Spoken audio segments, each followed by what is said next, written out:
Good morning, you guys. Welcome back to day two. I am Danielle Bailey, and I'm a psychotherapist.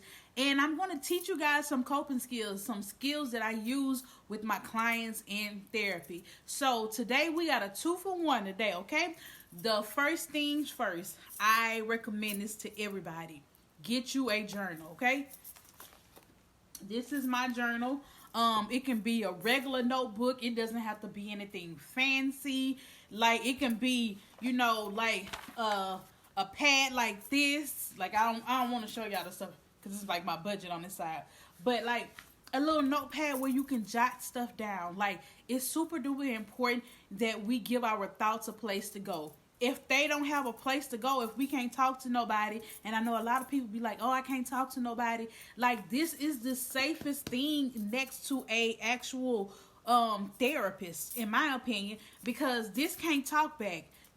This can't tell your secrets. And I know a lot of times people be like, you can't trust anybody and you're afraid to tell people what you're going through. But you can write this down in your journal. You can talk to and if you want to, write to somebody or whatever. And I try to encourage my clients not only to keep a journal, because first of all, I feel like everybody is going to write a book.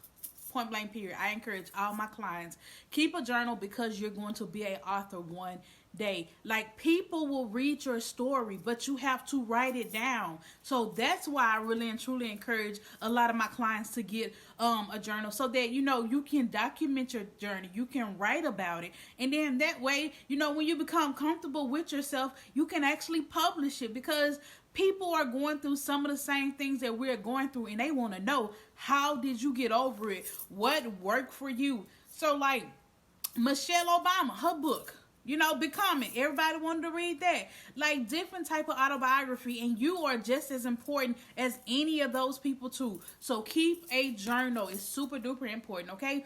And like some of the stuff that you can either write it as a play, because you may not be comfortable with writing your feelings down. So write it like a play. Develop characters, off of things that you're going through.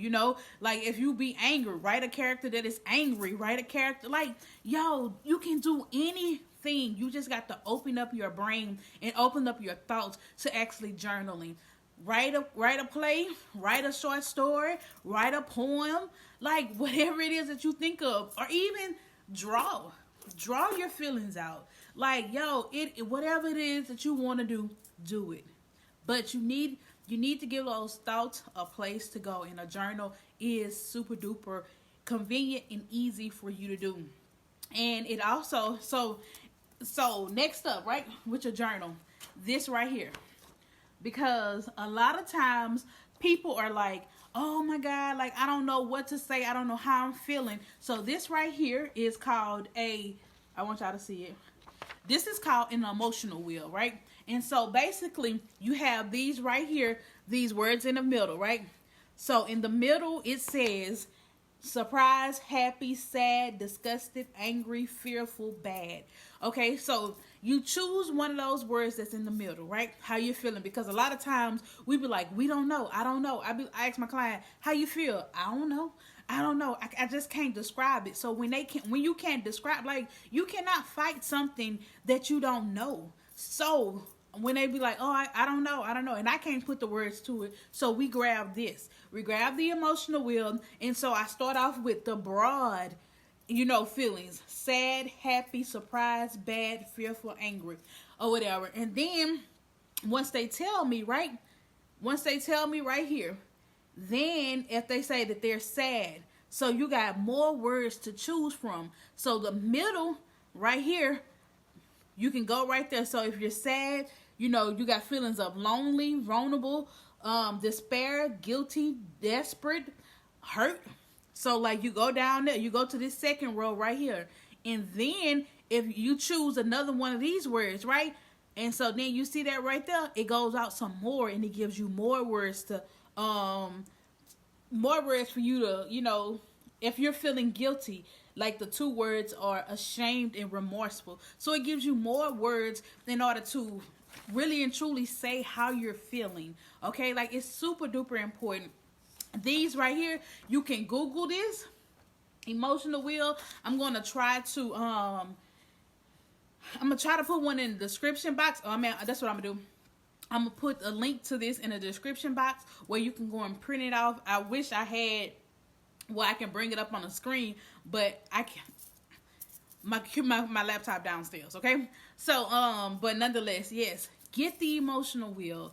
Get you a notebook. Get you a journal. Start writing. Identify the ways that you're really and truly feeling. Like, this emotional wheel is so helpful. I use this myself sometimes. When I cannot describe how I'm feeling, I will pull out the emotional wheel in a minute and be like, okay, if I'm feeling, if I'm feeling happy, am I feeling accepted, powerful, or creative, or courageous, or valued? Like, I pull this out for my own self when I cannot identify my emotions, period, okay? So, y'all, we got the emotional wheel. It's going to be in the description box below. And we also have the journal. Get you a journal. Get you a notebook. It does not have to be fancy. It can be 25 cents, 15 cents, or it can be something that you already have. Just get you something that you can write down and that you can write down your feelings and just address it to whomever you want to address it to. Maybe the person that made you mad, address it to them. Address it to your mama. Address it to your dad. Address it to your friend. Or address it to Jesus. I know sometimes I'll be like, hey, best friend, and Jesus is my best friend. Okay? So nonetheless, y'all, that's all I got for y'all on today. Again, the emotional wheel and a journal. The emotional wheel, a link to the emotional wheel will be added in the description box below. Thank y'all. Bye.